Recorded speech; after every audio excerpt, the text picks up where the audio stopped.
बिस्मिल्लाहिर्रहमानिर्रहीम। अस्सलाम वालेकुम मोहतरम नाज़रीन, आज मेरी वीडियो का उन्वान है कि जंतर कब काश्त होता है और इसकी कटाइयाँ कितनी ली जाती हैं और ये बकरियों के लिए कितना मुफीद है। तो सबसे पहले मैं ये अर्ज़ करूं कि ये कब काश्त होता है। इससे पहले मेरी वीडियो को लाइक कर देंगे, मेरा चैनल सब्सक्राइब कर देंगे, मेहरबानी होगी आपकी, और बेल आइकॉन भी दबा दें। मैं बहुत कोशिश के बाद वीडियो बनाता हूँ, इसलिए मेरी हौसला अफजाई होगी। ये जो जंतर है ये गर्मियों का घास है। तकरीबन मई में या अप्रैल मई में ये काश्त होना शुरू हो जाता है और सब गर्मियाँ सर्दियों में यूँ ही गर्मियाँ शुरू होती हैं ये काश्त होता है और उसके बाद ये सर्दियों तक अक्टूबर नवंबर तक ये चला जाता है। जब मैं ये रिकॉर्ड करा रहा हूँ वीडियो, तो अब है जुलाई का आखिरी हफ़्ता है, आखिरी अशरा है जुलाई का। तो ये अब पीक पर है, इस पर फूल आए हुए हैं, ये बहुत ज़्यादा उम्दा बना हुआ है। ये जंतर थोर और कल्लर ज़मीन में भी आसानी से हो जाता है और जो नाकारा ज़मीन हो उस पर भी बहुत अच्छा होता है। इसकी कटाइयाँ जहाँ तक है, इसकी कटाइयाँ 6 महीने में गर्मियों के में तकरीबन 7-8 हो जाती हैं। इसको दरमियान से काटा जाता है, नीचे नहीं काटा जाता क्योंकि नीचे सख्त लकड़ी बनती है।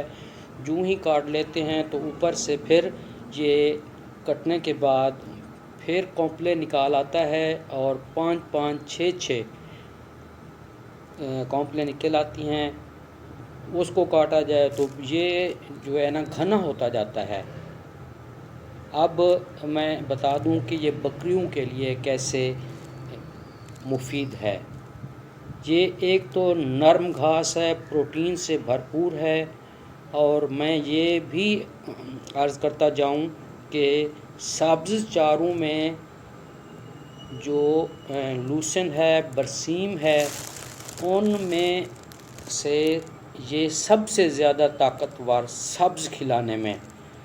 सब्ज़ वो जो लूसेंट है और जो बरसीम है वो सब्ज़ खिलाने में इतना ज़्यादा ताकतवर नहीं बनता, वो फ़ौरन ग़िज़ाइयत नहीं बनाता, पेशाब बन जाता है, सर्दियों में होता है।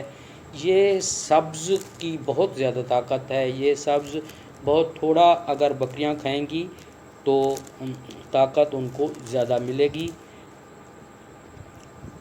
बकरियां बहुत शौक़ से खाती हैं, काट कर भी खिलाया जा सकता है और ऐसे खुला भी खिलाया जा सकता है।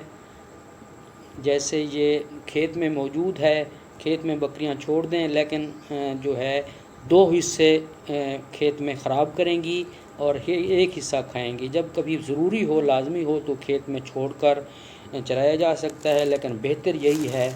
मैंने गवालों को जो रेवड़ रखते हैं उनको ऐसे भी देखा है कि ये काट कर एक अलग जगह जहाँ जड़ी बूटियाँ हों या सर उगे हुए हों वहाँ डाल देते हैं और वहाँ खिलाते हैं।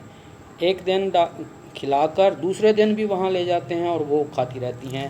वो रेवड़ वालों के लिए बेहतरीन तरीका यही है। अगर आपके पास भी 5-6 बकरियां हैं या 5 से इससे ज़्यादा हैं तो काट कर एक साइड पर सुनसान जगह पर जहाँ मिट्टी ना हो, झाड़ियाँ उगी हुई हों छोटी छोटी, तो वहाँ डालकर फैला दिया जाता है। और ये शहर के लोग इस तरह खिलाएंगे कि उसकी गठड़ी जो है वो तकरीबन 2 इंच इसमें 40-50 डाल के उसको बांध के, मज़बूत बांध के उसको ऊपर जो है ना लटका दिया जाए और बकरियां खींच के खाना शुरू कर दें, लेकिन मज़बूती से बांधा जाए। तो اس کے ساتھ میں اپنی ویڈیو کا اختتام کرتا ہوں، اور مجھے امید ہے کہ میری اس چھوٹی سی کوشش سے آپ کو معلومات ملی ہوں گی، اس لیے مہربانی کر کے میرا چینل سبسکرائب کر دیں گے، بیل آئیکن دبا دیں گے۔ اللہ آپ کو خوش رکھے۔ اللہ حافظ۔